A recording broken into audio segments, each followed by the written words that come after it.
very eyes, I can kind of imagine how some of our elders felt during the civil rights movement to see the world just changing right Black before Lives our Matter. eyes. So you're there in Atlanta, where certainly It's there was a recent incident with Rashard Brooks. You've been absorbing everything that's been happening in the country up until this moment. So how are you kind of handling all of this emotionally right now? Man, as an American, it's hard because it's just it's a growing pain of sorts. You know what I mean? We know that our country is progressing. We know that on the other side of that progression, that we all are going to be better. I think our community and people who are essentially descendants of the cornerstone of this nation, and the cornerstone of this nation is the Constitution is important, the founding fathers was important, but free labor allowed all that to stand. And as the descendant of a slave, and then when I say descendant, I don't mean anything long. My great grandmother taught me how to sew a button on a shirt as she was sewing blankets that we still use in my house. Her mother was born enslaved. So that's how close slavery is. I know how to sew a button because a slave taught her child to, and that child taught me to. That's how close. So I think that I'm excited that progress is happening, but I know on the other side of that progression, Breonna, Mr. Floyd, brother that was killed here, there, and we've long been martyrs for the progression of this country. And I enter into another martyrdom. Another black person has died at the hands of the state. I hope that we enter this coming out determined to see justice on the front end, and not only when we're angry. I hope that coming out of this, the young people that are in the streets organizing continue to organize in the time of peace like they are in time of war, because they're organizing effectively. They're causing systemic change in the immediate and not some protracted yes, sir. campaign. And I support that. And plot, plan, strategize, organize, and mobilize. And as long as you keep doing that, you're going to capitalize off the gains that you're making. And I appreciate, and I don't mean capitalize in a monetary way. I mean, these kids are capitalizing, progressing. Organizers on the ground level who've been working for years, campaigning around police brutality and violence, have in an instant been able to organize people to progress law. Yeah, it's been a lot of impressive moments. I mean, you mentioned about how the young people, they're so organized. Because I think about the progression from, say, Ferguson to now, and it's been pretty Yeah, outstanding when you think about absolutely. it. What has impressed you the most about what you're seeing right What has impressed me that now? in '92 we rioted in Atlanta. There were riots in other cities. There were riots in Los Angeles. But there was such a stronghold on information. Local news wouldn't let what other cities know until after it was over. What's impressed me is the ability to use technology. We haven't gotten as efficient as Hong Kong, but it's coming. You are seeing at a day and age where in an instant people are able to mob on a place, people are able to say what needs to be said and go and get ghosts. You're seeing in an instant what our grandparents were able to do. Like we have a house party app in which people can sit down on that house party app. You can organize with those 8 people to know what are we going to do in school, what are we going to do in local school boards, what are we going to do with city council. Our grandparents used to have to do that in the basement.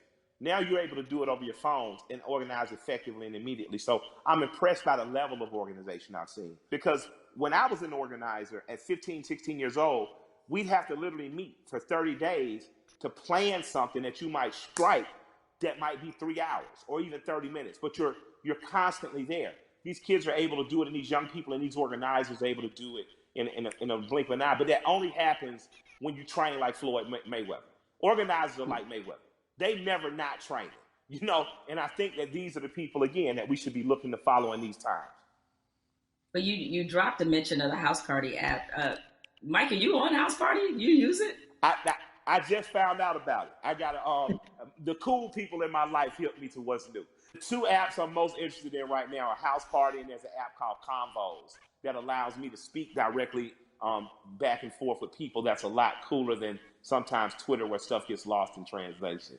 But I'm still over there tweeting with the angry moms and dads. Shouts out to the old folks.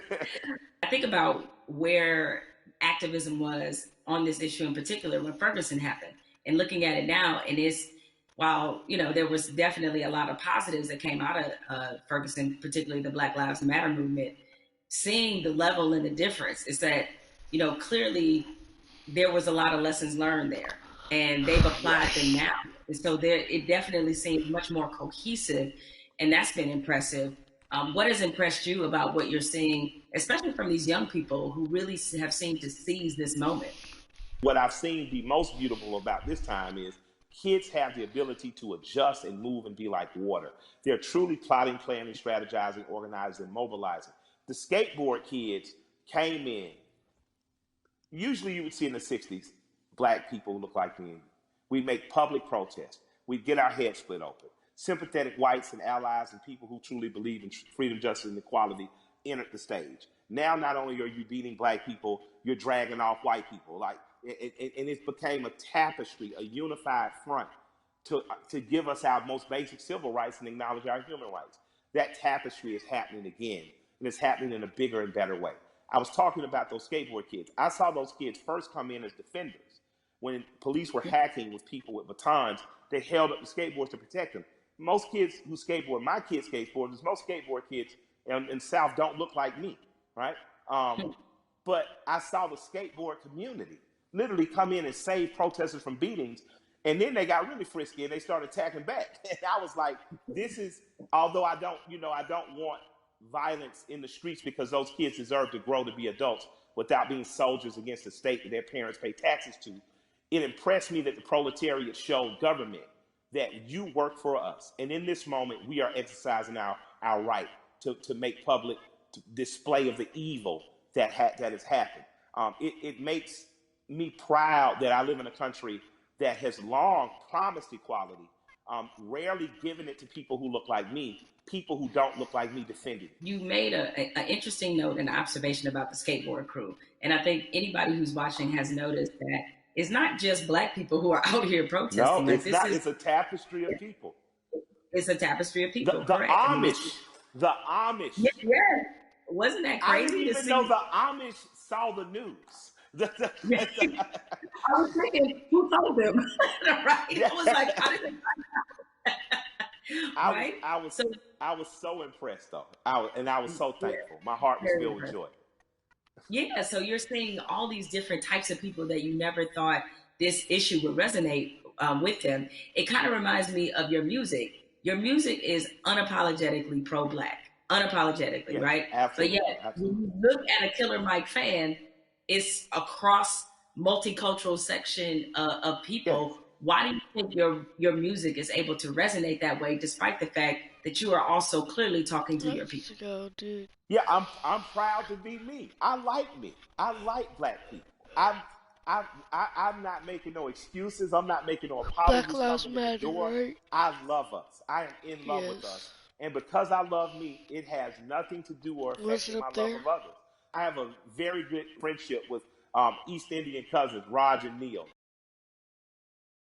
on what's happening. So Oh, if you're from Atlanta, you know about Walters. If you're a big guy from Atlanta, you know about, the store right next door. These guys have always just been good to me.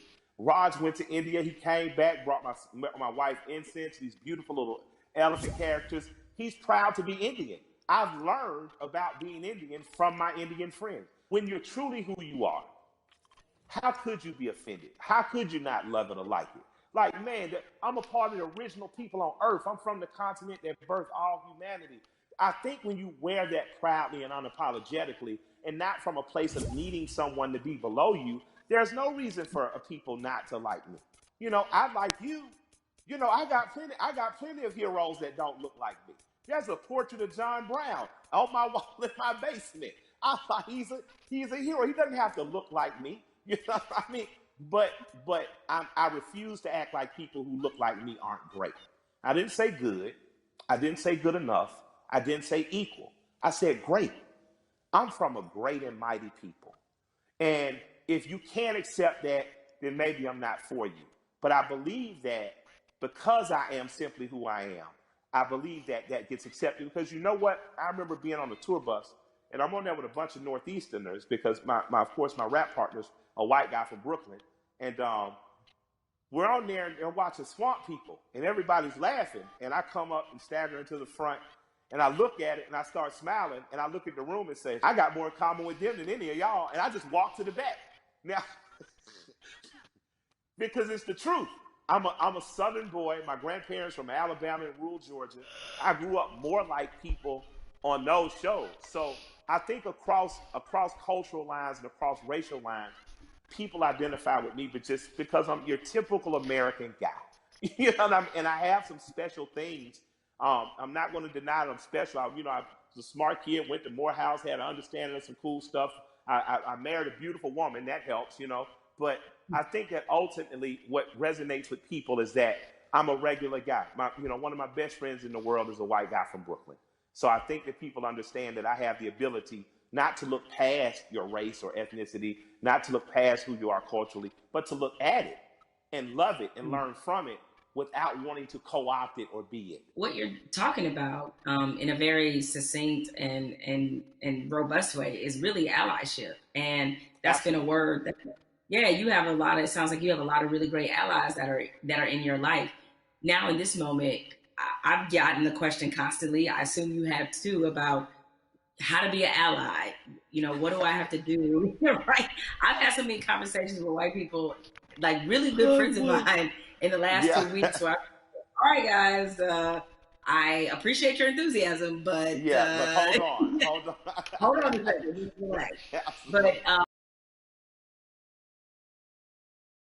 But what would you say to somebody who wants to not only be an ally but be a good ally?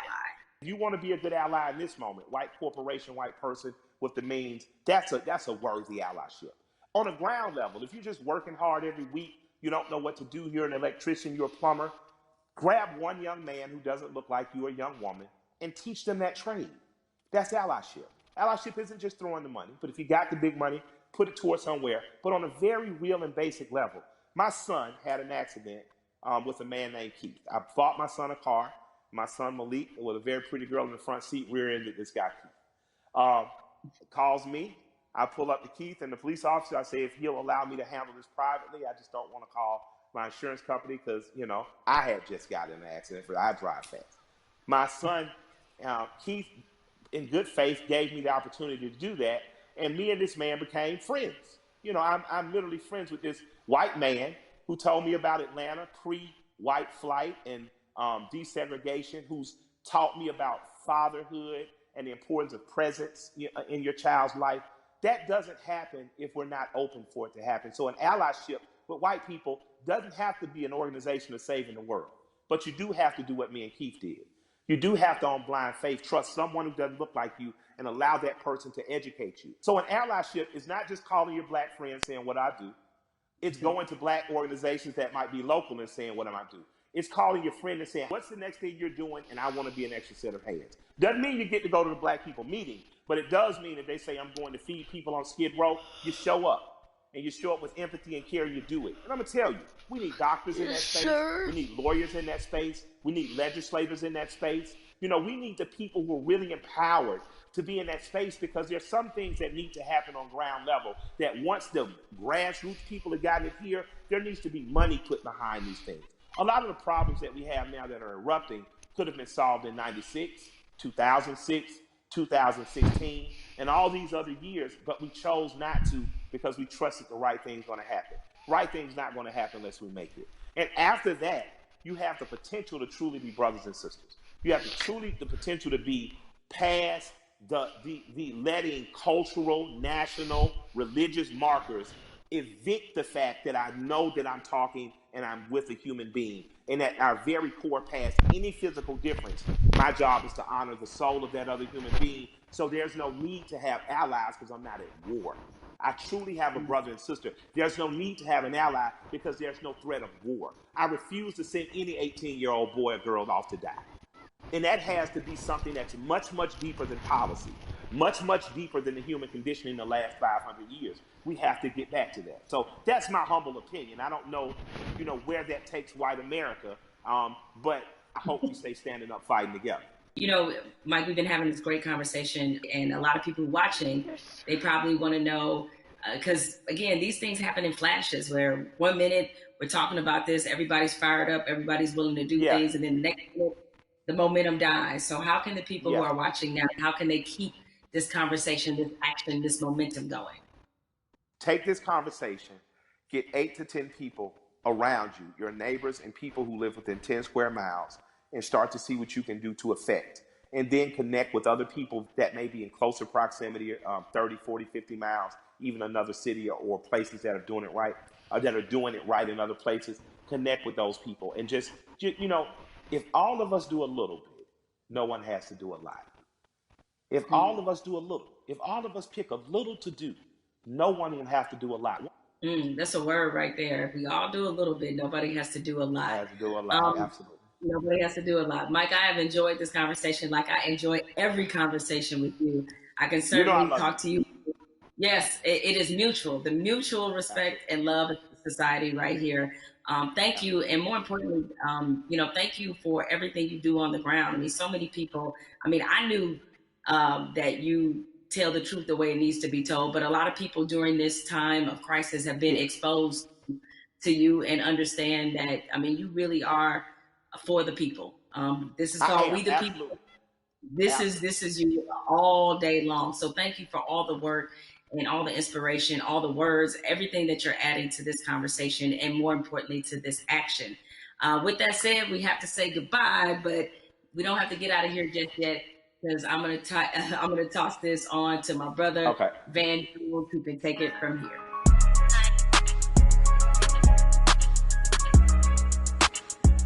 Jamel and I, we spent the past hour, we've been talking to Killer Mike, we've been talking to Elaine Welteroth. We also got a chance to see that amazing video from Lil Baby. Jamel, what did you get from your conversation with Killer Mike? And more importantly to me, what do you make of this moment that we're in? The one thing you can always expect from Killer Mike is blunt honesty. I think that's why a lot of people look at him as a really credible voice right now. He's honest about what he knows and honest about what he doesn't know. So I think when you have those elements, that's going to always make for a pretty good conversation. I'm with you. I mean, this moment at the same time is welcome. It's also a little bit surreal in terms of what took us so long to get here to make sure that we're not always starting from ground zero every time we have to have a significant conversation about race in this country. Why do you think it's different this time? Because, I mean, there have been videos before, and yet people still now act like they're shocked. Help me understand what's different this time from your point of view. What's your theory? It's two things that I think stood out about the George Floyd video. One, there was no yeah, but. And granted, in my mind, we've seen videos where there was no yeah, but people nevertheless invented a yeah, but. But in this one, there really wasn't one, even if you were Stretch Armstrong trying to stretch and find one, there just wasn't one. What always has just stuck with me is the look on this officer's face as he was kneeling on George Floyd's neck. It was so cold. It was as if this were Thursday. And he showed such a little emotion, remorse, any emotion you want to name. He didn't show any of that as he killed a man in the middle of the street with bystanders looking on. So I think that situation, coupled with the fact we had already been reeling from Ahmaud Arbery, we had already been reeling from Breonna Taylor.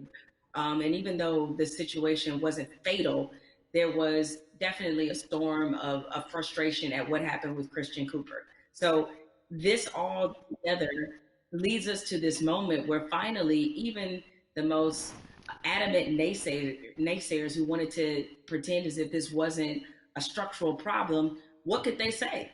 I mean, there was nothing else that could be said. And I think everybody who was already fed up decided now is the moment, now is the time. The world has slowed down because of COVID-19. If we are going to address this needs to happen now. I've never seen 20, 30 million white people asking black people for leadership. That's interesting because they start, well, what do you want me to do? And I'm like, well, I don't know. Google is a powerful tool. I don't know. I'm realizing now, though, that this is an honest question. How do you think that we as African Americans and our allies can rise to actually accept the fact that we may actually have a couple million new allies, and how do we deal with that? That's new for us. I'm glad you used the word leadership because there's a difference between us being put in a leadership position and us being put in an educational position. The educational part, we are long past, right? We don't want to be educating anybody else about race. We're not here to soothe you. We're not here to make you feel better. But leadership is something different. And it looks different depending on how you want us to take that leadership. Certainly, we are accustomed to being a voice on these issues. We're accustomed to setting the agenda. It's fine if we continue to lead in that direction. I think what we're looking for is if this were, a relay race, we want to pass the baton, and we want you to be able to say, okay, here's what we've been feeling about this issue. Here's what needs to happen to change it.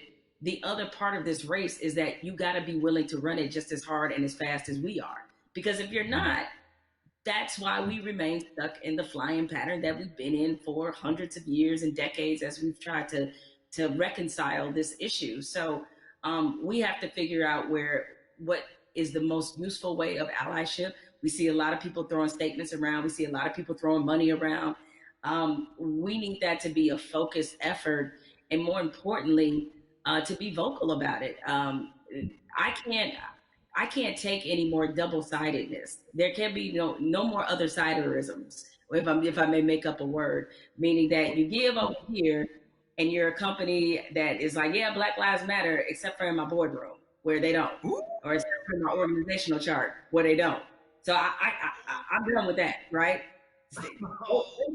That's great. Charity's great. Charity doesn't change structural racism, right? What changes it is when you actively look in your building and ask, why aren't there more Black people in this building, in this boardroom, in this C-suite? So the allies that we have, what you can do, change the structure and cultures of your companies, of your businesses, of wherever it is you have influence. Start there. The thing I try to tell people is, it puts us in a no-win situation. I want our white sisters and brothers to be better educated and to care more, but I don't want to have to bear the burden of trying to teach and educate all the time. The reason you pay tuition is because it's costly to educate someone. You coming up to me and saying, educate me, that's costly to me emotionally and from a time point of view. Also, I think we have to be very honest. Nobody would go up to somebody and say, teach me Russian in 5 minutes. And by the way, make me feel good about it. Like, I mean, you wait, hold on a second. Like, you want me to teach you about racism, which is the history of race in America is just as complicated as Russian. And you want me to teach you that in 5 minutes. And also, if I make you feel bad about it in any way, now I got to be your therapist too. And like you said, soothe you or whatever. That's got to stop. I would love for somebody to come to me and say, I made my whole family watch the 13th and read The New Jim Crow and read White Fragility. And we had a question on page 52. Now, hey, we can have that conversation all day long because you're doing your homework, but don't flop on me like you never heard of Google. If you wanted to know about cryptocurrencies or whatever, you find that stuff out before any Black person ever heard of it. So I'm sure you can educate yourself about anything you want to know. I have to say something to you because I've never gotten a chance to talk to you. I feel like I know you because I'm such a big, mad, crazy Stan and fan. But I love you to death. I just am so proud of you. I'm saying proud of you almost as Patrick. I am so proud that you exist. Where do you find the strength to continue to do what you're doing and say what you're saying, even in the face of opposition, to the point where now the whole world has to listen to you? Where did you find the strength when they weren't listening? I guess maybe this is just part of the Black woman's condition, is that we don't know any other way. And most of us, I come from a line of Black women who were just like this. My mother's like this. My grandmother was like this, where it's the old phrase we've all used as Black people, making a way out of no way. And scream until they hear you. You know what I'm saying? Is that because the opposite, to do the opposite of that is what? Is that I can't even afford to do that. I don't know any other mode but to fight for what's right, but to try to stand on the right side of history, but to speak for people who don't have a voice or a platform as large as mine, because somebody did it for me. What advice do you have for people who want to have these conversations, maybe not as well spoken, not as well read as you might be, but who really are sincere and want to have a conversation? I think you have to start from a point of honesty and being real about what some of your beliefs, prejudice, biases are, where they come from, why you learned them. I think if you take anything else beyond race, as we get older, we do a whole lot of unlearning. Young folks, when you get to like your 30s, you do a whole lot of that, right? But yeah, my advice is to always start from the point of truth and honesty and self awareness. And you'd be surprised what you can get accomplished just by digging into those things. I mean, if you know you come from a racist background, or if you come from where race was talking about a certain way, be honest about what those conversations were and what they taught you. And ask yourself, is this the kind of person that you really want to be? Yeah, I feel like there's a 21st century mindset and a 21st century skill set that everybody's going to need a mindset of empathy. I mean, we're going to be dealing with people, every color, flavor, every kind of human being ever born. We all have to deal with each other now. Because of the internet, because of just the world economy. You're going to be competing against people in China and Nigeria. That's just the world. So you have to have a mindset of empathy to really try to understand where people are coming from. You have to have a skill set of listening.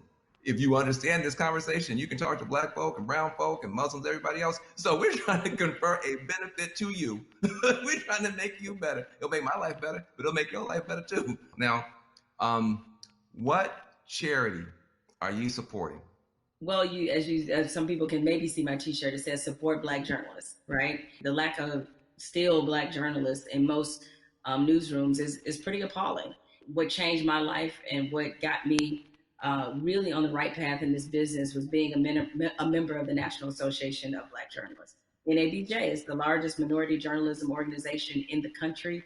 The development, the networking, job fair, internships, scholarships, what happens there has changed lives. It changed a lot of people's careers. I mean, people like you, Van, and everybody you want to think of, Roland Martin, Soledad O'Brien. It's just a number of people, Michael Wilbon, that are a part of this organization and have been able to build legacies there. And so it's on us to, again, usher in this next generation of young journalists who, I get it right now, feeling really discouraged when they look at not just what a lot of newsrooms look like, a lot of networks look like, but also we're under the under the shadow of a pandemic right now. So there's a lot of journalists who have lost their jobs. A lot of companies are downsizing. They need a reason to believe and to be in this business. And so NABJ has done so much for my career and continues to do that for others. So that's the charity that I support and the organization that has changed my life and that of many others.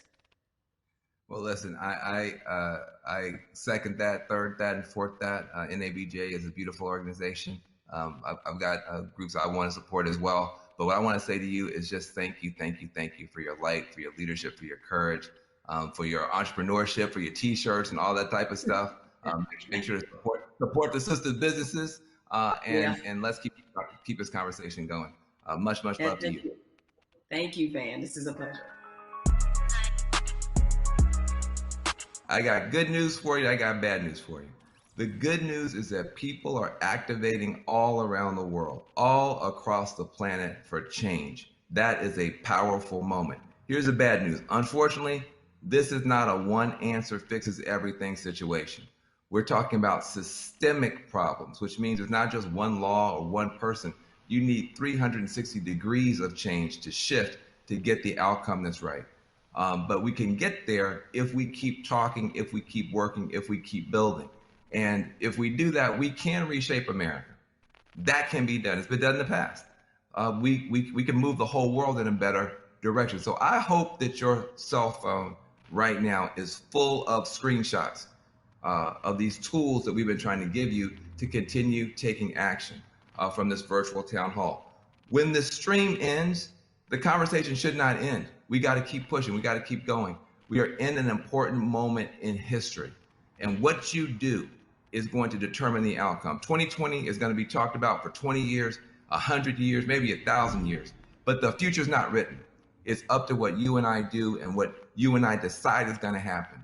So I want to give a special thanks to the powerful voices that we've had, Elaine Welteroth, Killer Mike, Jamel Hill. Make sure you visit 50percentpledge.org to learn more about the power of money. Also visit my organization, reformalliance.com. We're trying to make a change. Let's be about it, not just talk about it. I'm Van Jones.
Wait, what?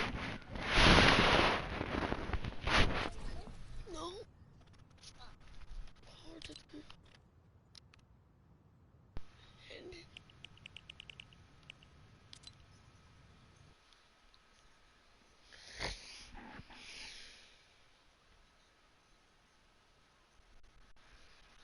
Half asleep, my guy. Wow.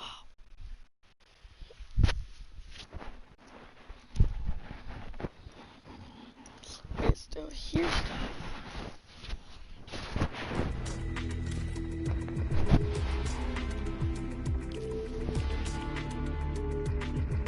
That'll be it for the stream, guys.